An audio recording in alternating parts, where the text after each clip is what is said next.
I just think it's definitely a time for us to definitely just pay attention to what's going on in our government. Big time. Be prayerful. Read Books. Educate yourself and really just know what's going on in our world today, you know.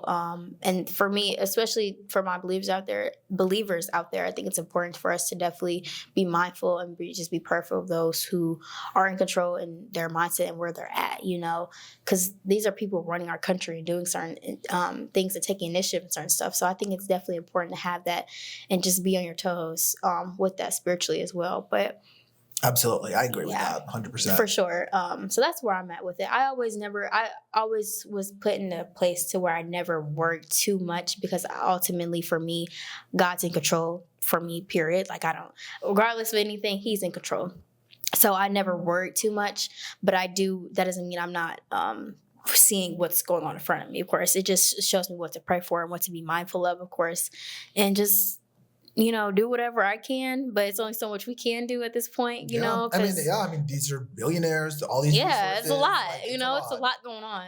There's a lot of things that are above us, but, you know, nothing can defeat us in that, especially if we're being strong and prayerful and just, you know, doing what we can. You know, sticking together, you know, being united is important as well. Just being united and that we're all on the same page, I think is important as well. So I agree. And I also want to just bring up before we, go to break, I don't know how long we've been going, but I did want to bring this up because I think it's important. Yeah. Trump did admit to rigging the election. He did. He admitted it. He had said that, you know, he basically was like, you know, thank you to Elon for all of those. He knows these computers inside and out. And thank you. We won Pennsylvania in a landslide. Thanks, Elon. And it's like, yeah. and then to that point you were just making about like the line is disappearing. It's like it doesn't seem like there are consequences anymore. It just seems like, you know, as long as you have the money or the influence or the power, you can just get away with anything. Absolutely. And I think that that's a very slippery slope because when we start not holding like politicians accountable, when we stop holding, you know, just people accountable, period, billionaires, average everyday people, when we stop holding people accountable, no one really has any, what's the word I'm looking for? Nobody has any really reason to kind of follow the rules. Yeah. And when rules go out the window and laws go out the window, it gets messy. It does. So I'm just like, that just kind of blew me. And it's like, what do we do now? Like, he's the president and we can't nothing. There's nothing. What do we do? We have him for the next 4 years. Yeah. So. And that's if he decides to leave in 4 years. Like, we never know. We don't know. Yeah. So he was talking about being a dictator. Yeah. I don't want to misquote it, but there was that thing he said about like, you know, we will never have to have another election or like never have to vote again or whatever. Yeah, I remember that. During his campaign cycle, I remember that. You know? So it's like, what does that mean? And this just came to my head. This is the thing that blows me about all of it. The whole like, oh, he's joking or he wasn't serious. He's not really gonna do that. We said and in the next segment we're gonna talk about the executive orders because there are a lot to go through, and I want to make sure we touch every single one if we can. But just this idea of like he doesn't mean what he says, or he's a liar, he's a known liar, he's a joke, whatever. It's like when you are that powerful, when you are the president of the United States, you can't joke. You can't play around. You can't like say you're going to do things and then like say I was just joking for the campaign cycle. I didn't actually mean it. It's like there are lives in the balance. Absolutely. Literally lives in the balance, and like it's so frustrating to me. It is. I definitely agree with you. I feel like it's one of those things where people don't take it serious until it's happening at the moment. Anything that comes out that man's mouth is important. Anything that anyone says is important. You know, what you put your mouth to is so vital and so important, and you don't carry that lightly, you know. And I think a lot of people are shocked at him making these decisions and like, wait, like, you know, shock is what are you shocked about? He said he was going to do it. He said it. He said he was going to. He said he's going to do what he said he's going to do. We've had him already, though. I don't understand what he's been president before. Like, what is the We've shock? gone through this already. It's like, I don't know what? why everyone's He so said he was shocked. gonna, Like, he's been president before. We've gone through this rodeo already. You guys are just like, I don't know why everyone's so like, oh, I didn't think he was really gonna, like, oh my God, I'm so shocked. I'm not. And it's also just like, you put your vote behind that? You did. Oh, he was just joking about the immigration thing, and you put your vote behind it just to have him actually follow through and be shocked that he followed through on it? Huh. He's not. And it's so scary because he's such a prideful man. And I think my mom, I remember my mother pointing this out to me when he got shot with the assassination attempt. And it's because my dad was playing it out like, like he had his fist up and stuff like that instead of ducking and make sure he was cool, and of course everyone thought that was so powerful and so dope and so cool. And my mom's like, that's such pride for you to almost get shot at and you still wanted to be seen and everything. That's such a prideful thing. Yeah. Like, no, like, why are you being that way?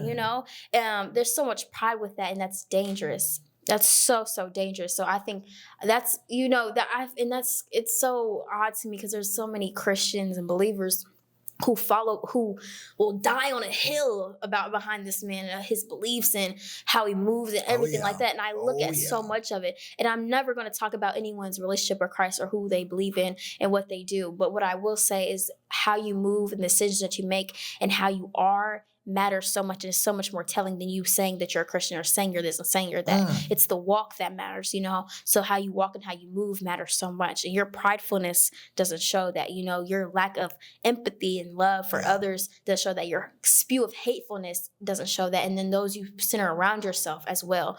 So I think that's something so vital and important to look at, not just with Trump, but any further presidents or people that we put in power to look at, So, yeah. Yeah, and just to that last point too, I feel like a lot of the times, and this is not, like you said, I'm not going to speak to anyone's beliefs or anything, but I think sometimes people use Christianity as that shield, or they kind of use it as that like, oh, like I'm a Christian, and they wear the blanket, like I'm a Christian, it doesn't matter. And it's like you said, the walk is what matters, right? Because anyone could say they're anything, but what matters is what they actually do. Yeah, absolutely. So that's what I think. That's what Raymia thinks. And we're going to take a break and sit on that for a little bit. Yes.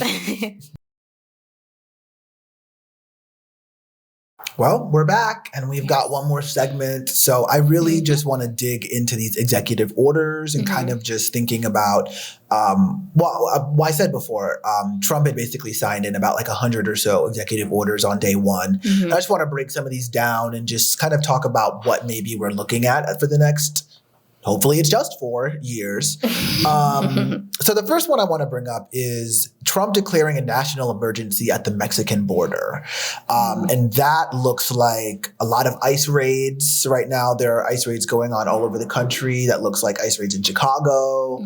And this was kind of brought on the back of a promise of deporting basically like all the immigrants, essentially was what his plan was to do. And I'm not going to get into all the details, or like the nitty gritty points that he makes, but that's kind of the general thing, is the national emergency and then starting the raids. And I'm just curious kind of what you think about that, and I'll share my thoughts too. Yeah, I feel like it's always, I don't know, he's always talked about that, even since his first presidency, build the of wall. course. We all remember that, of course. But in the wall, immigration, everything, like that's always been something that I feel like one of his part of his presidency has always been built on, was that, in making sure that everyone who's an immigrant is out of this country. And, even just his viewpoint on those who weren't born here and who are immigrants, I feel like has always been so one-sided.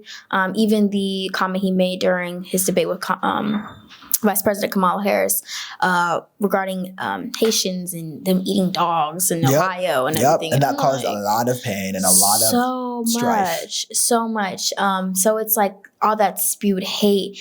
And even now with all the raids and everything, I think it's hurtful, because not every immigrant in this country is harmful or is out to get Americans and all this stuff. Like, that's not the case with. It's a lot of rumor building, a lot of like fear mongering, absolutely, misinformation. It's absolutely so just nasty, honestly. And it hurts because a lot of the immigrants in this country do so much work that I feel like a lot of other Americans probably don't do. You know, I see a lot of Hispanic, farm labor. I see a lot of Hispanic people who are construction workers, who are helping build our cities and buildings and our roads and stuff like that. You know, who do a lot of labor and things that we as Americans, some of us don't do. You know, because that's probably the only job that they can get, because that's the only job that probably be available also, to Musk them. is an immigrant, so he's from South Africa.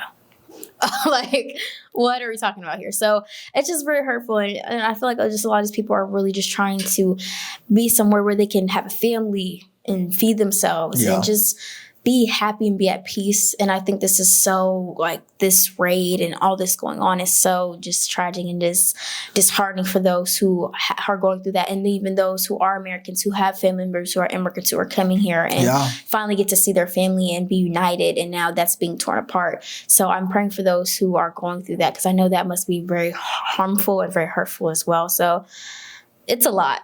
It's just a lot. Yeah, it is a lot. And honestly, it just, I was talking to my partner about this as well, but it's like, it's just not sustainable. Like to try to gut these people and try like gut the system of these people. Basically, it's like these people, like you said, are a part of our infrastructure. It's kind of also like what America was founded on, like immigration coming to this country. I mean, Ellis Island and all of that, like that is in the fabric of this country. So I just think I personally think it's a little misguided to do that. And I don't think it's sustainable.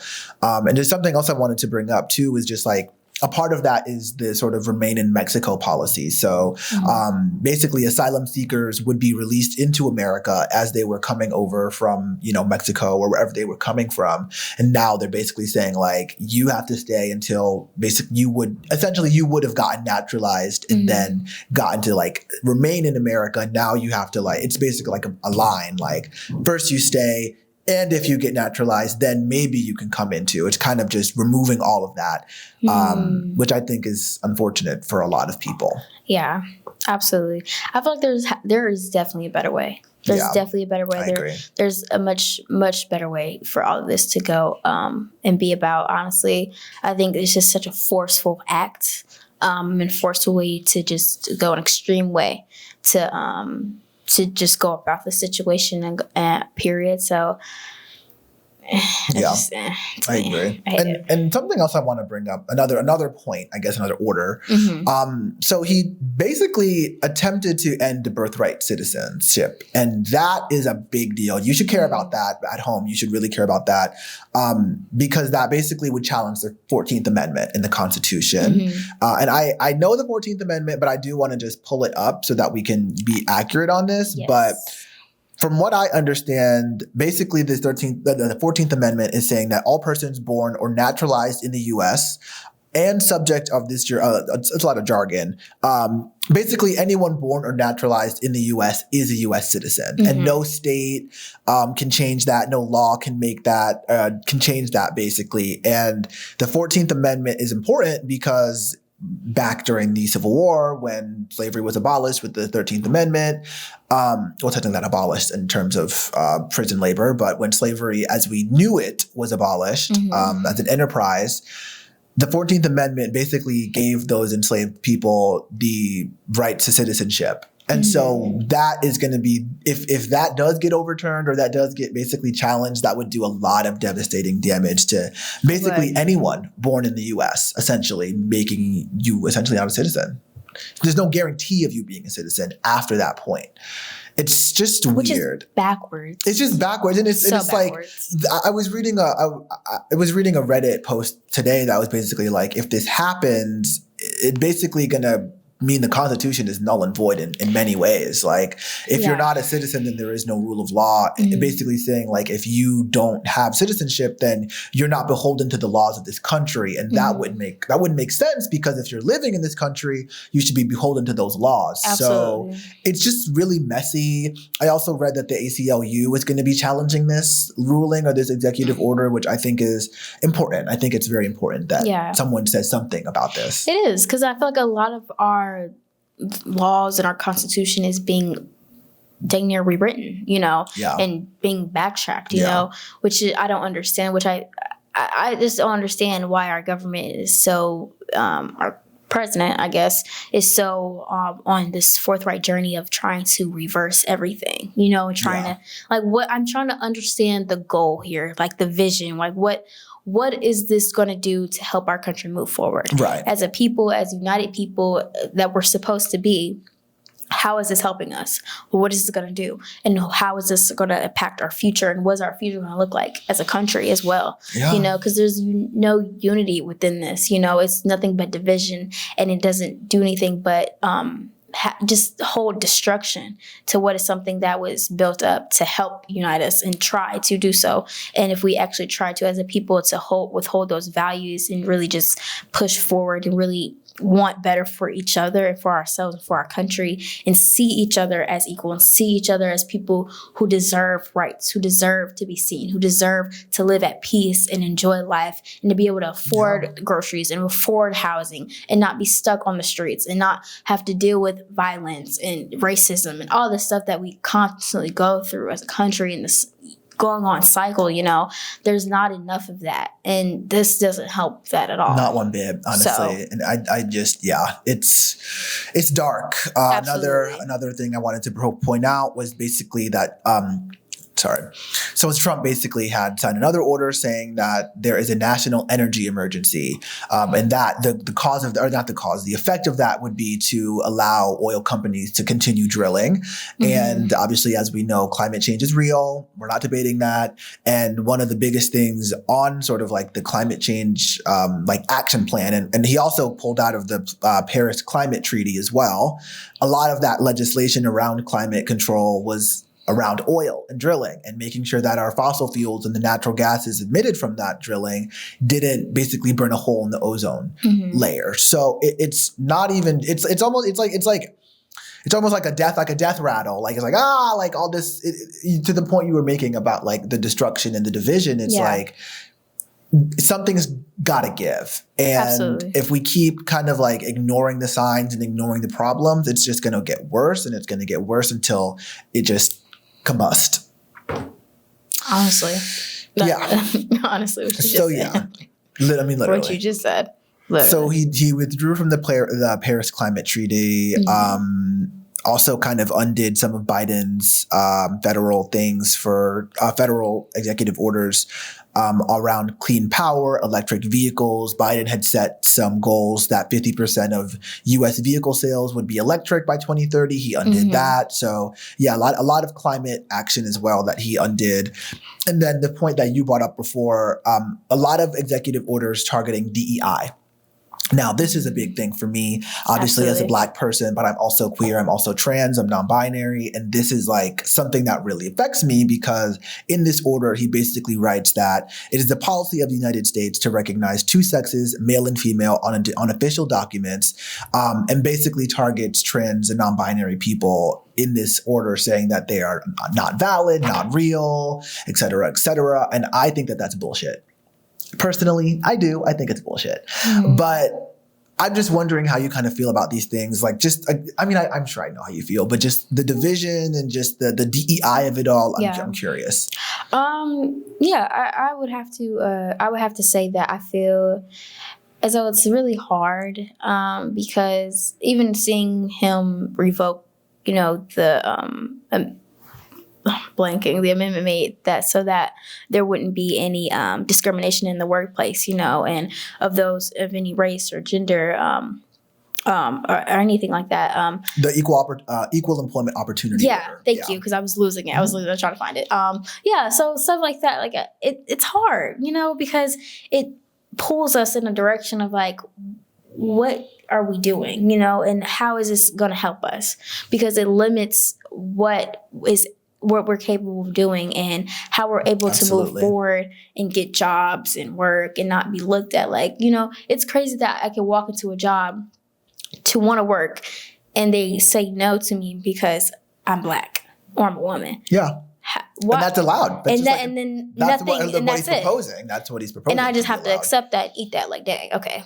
And then it's a cycle, Yeah. And then it depends on the more people you put in these positions of power and who owns the company or who's hiring, and how they feel and their beliefs and their mindset. So it's a whole cycle of that. And then it does nothing but trap us in this bubble of where do we go, Yeah. I refuse to put myself in a position or put my people in a position of feeling like we can't do better or have better or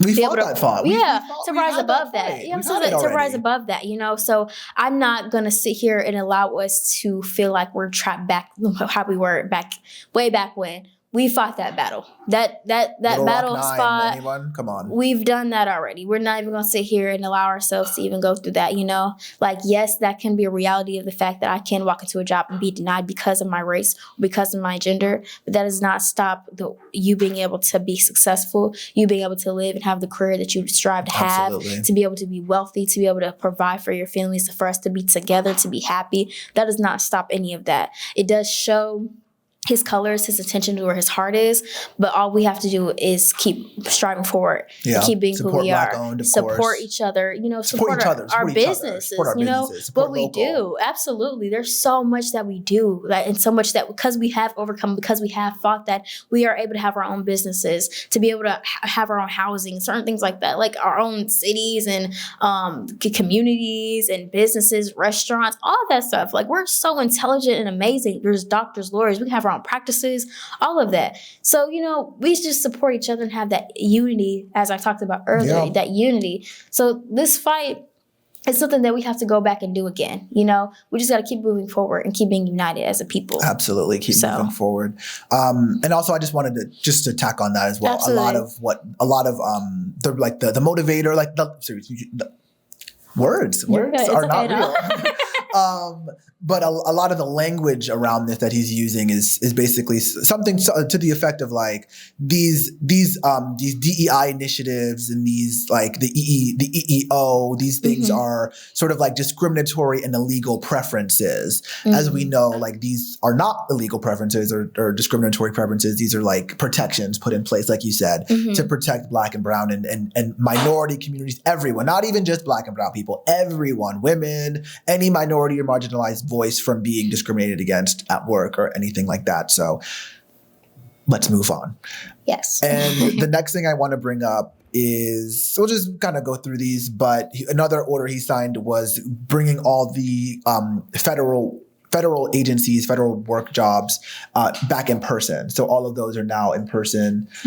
So no more remote, which I think is again, we talked about like working, people having the ability and the access to be able to work and be able to provide for themselves. This is going to be another big hit to that, and not being able to feed yourself if you can't do remote. And another thing I'll just bring up on top of that is withdrawing from WHO is the World Health Organization, and we know how that turned out in COVID.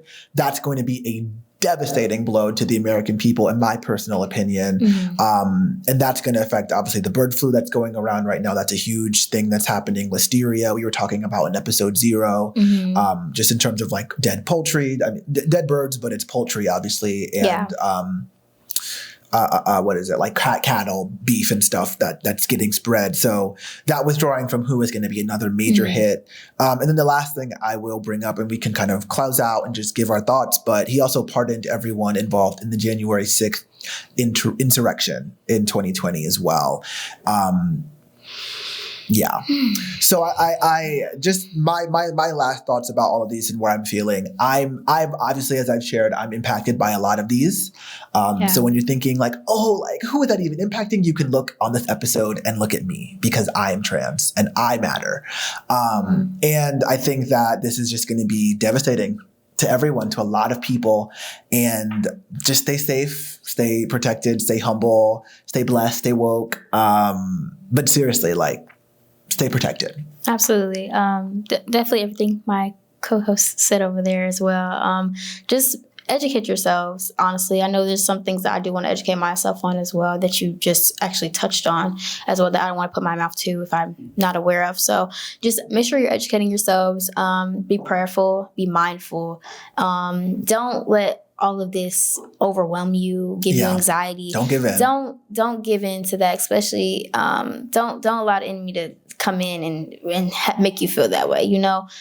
don't do that to yourself. You know, still be joyful, still have peace, still Yes, love, heavy on that. Still have peace. still, you know, Don't move let them take your forward, joy. live your Absolutely life, not. chase your dreams, still do everything that you are called to do, that you want to do, that you have purpose in this life to do. You do that, and you do it with strength, and you do it Amen. with Oh my integrity, gosh. and you keep Oof. moving forward regardless of what's going on in this country, because regardless of it, this life is so temporary, and this is temporary life for an eternity. Okay, so beyond this life, you know, so this is only for that moment. So don't let this get you down at all. Just enjoy the life that you have now. Keep striving forward and keep loving each other and be united. Absolutely. And if you enjoyed that and if you got something out of that, again, just give us a little subscribe down Absolutely. below. Because maybe we'll make more of these and you can just, you know, get through it with us. You know, Absolutely. it's gonna be a long next couple of years in general. Yes. Just, you know, we're here with you and we want you to know, Absolutely. like, you have a friend in us here at the Black Box. So yeah, that's us and that's the episode. All right. Have a nice one. Thank you guys. Bye. Thank you.